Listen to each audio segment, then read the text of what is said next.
สวัสดีครับตอนนี้เราก็ทำเสร็จแล้วนะครับ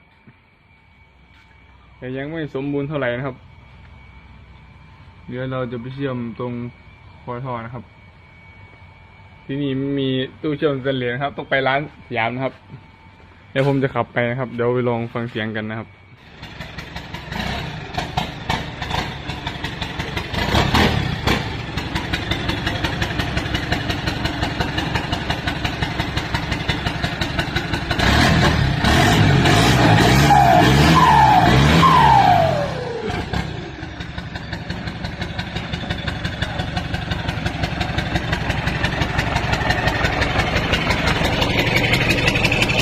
เดี๋ยวเราจะพา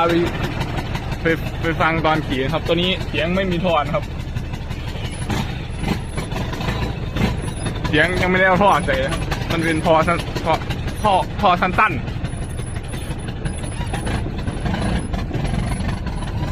เดี๋ยวเอาไปเชื่อมร้านสยามครับ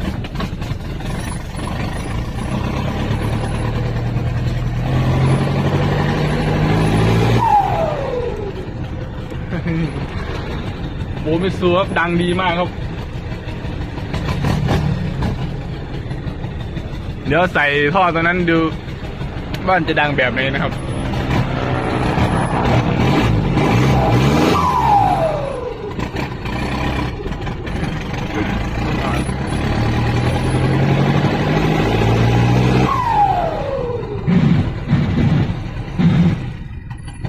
ใส่เกียร์ 5ไปเลยนะครับ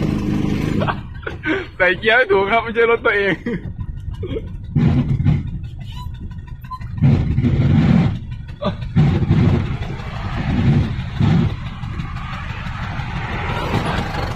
ใส่เกี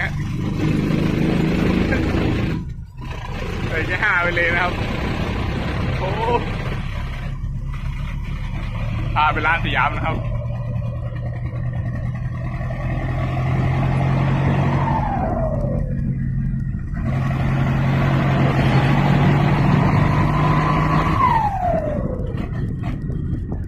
ใกล้ๆบ้านครับร้านช่างสอนใส่เกียร์ไม่ได้ครับ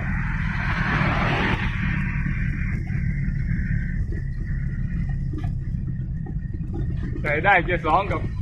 เกียร์ 5สยามครับโอ้ช่างสอนยังไม่เปิดร้านเลยครับเปิดฝั่งเดียวครับ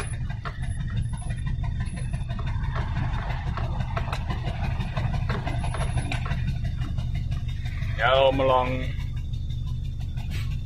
ใส่ท่อใหม่ครับมันจะดังแบบไหน